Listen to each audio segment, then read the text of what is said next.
Yeah, I just want to follow up on something you mentioned about the Jockey Club and about self-policing, because you've been very critical of the Jockey Club and Stewart Janney, and I think that they were ripe for criticism sometimes. But the thing I think that they did, and I think that became real a turning point in this industry, was hire Five Stones to go look into Jorge Navarro and Jason Service, and then when those guys eventually got popped, Heise eventually came around, and now we actually have a regulatory framework that is theoretically unified across the board. And you mentioned self-policing and conflict of interest. Like you said, you were bringing horses to Jorge Navarro at that one point. Like, don't you think that there should be some kind of dispassionate body that is looking these things over and saying, hey, this guy is winning at a rate that should not be natural. Let's call some investigators in. There's a role there, don't you think, Mike? So, number one, 100% there's a role. Number two, listen, I've already admitted that, at the end, like if you guys look at how many races I won with Jorge Navarro, it might have been one or two, like tops. But it's one of my biggest regrets that after 5 years of him winning, I was racing horses at Monmouth. I gave him some horses at Gulfstream and Monmouth, sheep horses. And it bothers me. It bothers me, by the way. Mm-hmm. And Five Stones in doing what what the Jockey Club did, but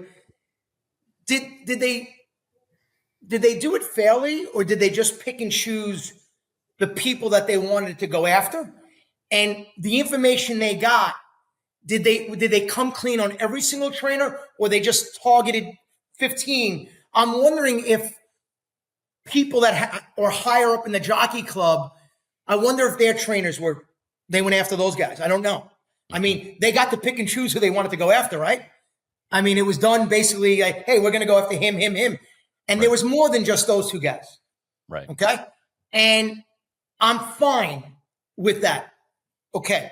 I also want to give the Jockey Club credit for the work they did for Heise. Right. And now I want to discredit them for just throwing it out there and saying, okay, Churchill last week with Naira just sued Heise. The HBPP in Kentucky is got a Supreme Court ruling. Getting it to this point was not the finish line. It was the beginning. Mm-hmm. What have they done now other than say now it's in, hey, our hands are cleaned here. Okay. Yeah. You know what? We have fertility rates drop. That's great. Mm-hmm. We've also had scratches that really aren't necessary.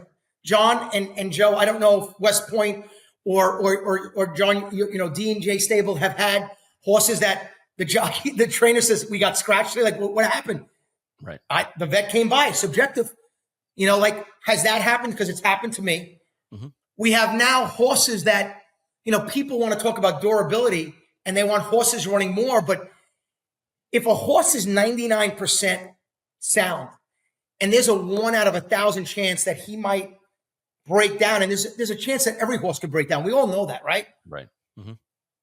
A trainer might just say, I don't feel comfortable putting him out there because the 1 in 1,000 is, and we're sending more horses to new vocations. So the full crop drops, more scratches, and then trainers are like, I don't want to train this horse.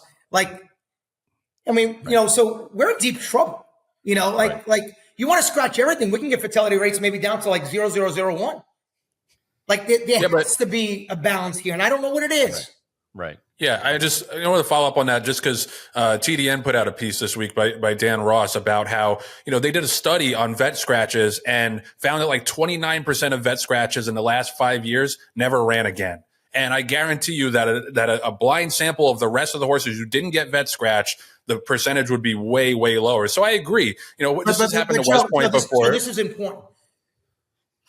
Me and you and John all don't walk the same, okay? We all walk a little differently, and we all have issues. So it doesn't mean to me that those 29% of the horses that never ran again would have ran and all broken down. No. Of course not. Right. I don't know what the exact number is, but I have retired horses to new vocations because I've had horses that have won grade ones that no way would pass a vet now, and there was nothing really wrong with them. Mm-hmm. But, I'll give you the Forte situation. Forte was off right front for the Kentucky Derby. He was off right front as a 2-year-old. He was off right front at the Breeders' Cup Juvenile. Like, he just walks a little gingerly off that. I still to this day get killed for trying to run an injured horse. Okay? Well, he gets scratched, made who he beats in the Florida Derby, wins the Kentucky Derby. And let me tell you how injured Forte was. 5 weeks later, with 10 weeks in between, he runs in the Belmont Stakes 1.5 miles and comes in second. And then he wins the Jim Dandy. Well, if he really was a bad vet scratch and he really had something serious with him, there was nothing wrong with him. Right. Like, he was, that's it. Like, so overcautious is understandable, but it's going to hurt the game. And I mean, listen, in the NFL, when somebody breaks a leg, they don't need to be put to sleep. Okay. This is a really tough game. Right. I had a horse last week in Ocala, a 2-year-old out there and broke a leg, got put down. I had a horse training, a really nice horse. I probably won't give the name, but with Brittany in Russell, and she had to work and broke down.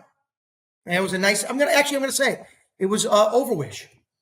And she was preparing for a stake, probably worth over $1 million. Horse was sound, came out, went to her work.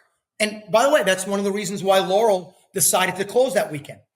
Right. But it was safe enough to work horses until it wasn't.